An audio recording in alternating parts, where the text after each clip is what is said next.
Perkenalkan, nama saya Afel Alarik Absor dengan NRP 5025231140.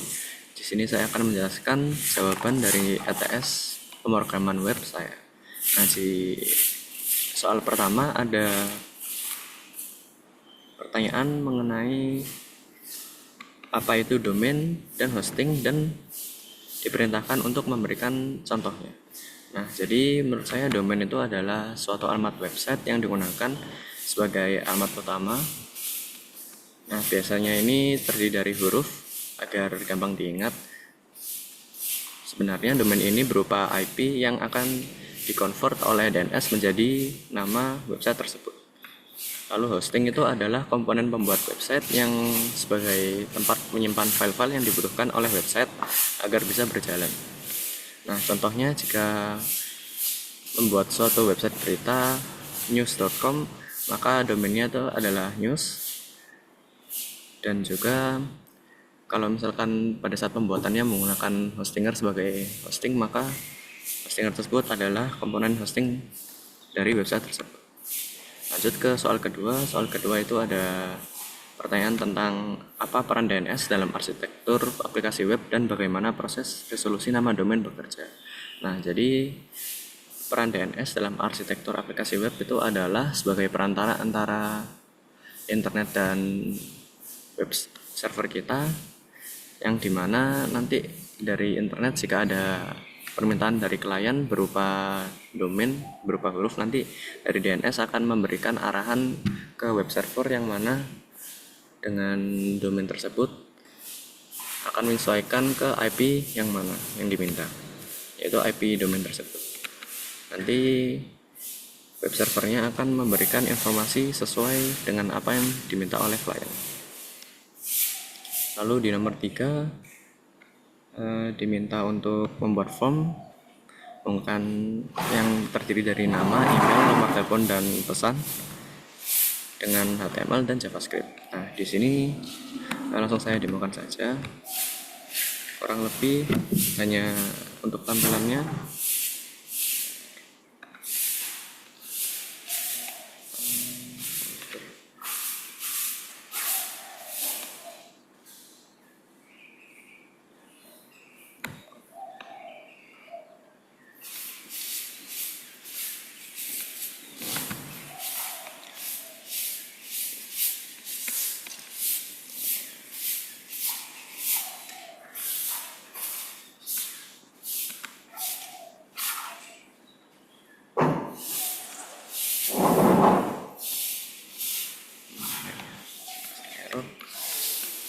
Ya, kurang lebih untuk tampilannya itu adalah seperti ini. Ada nama, nomor telepon, pesan, dan email. Nah, nantinya isi dari pesan-pesan tersebut akan dicek sebelum dikirim menggunakan JavaScript. Nah, JavaScriptnya itu adalah seperti ini. Nah, yang paling penting untuk mengeceknya itu adalah jika kosong maka akan diminta untuk melakukan pengiriman kembali. Nah, ini untuk setting dari format emailnya.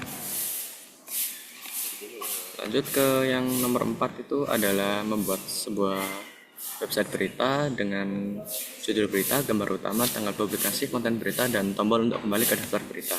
Nah, di sini langsung saya demokan saja.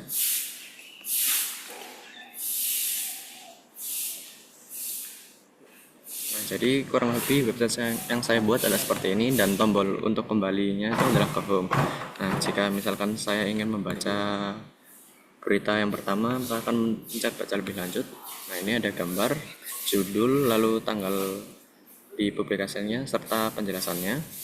Bisa juga lompat ke berita yang lain lewat link yang seperti ini. Setelah itu nanti bisa kembali lewat home. Kurang lebih seperti itu, menggunakan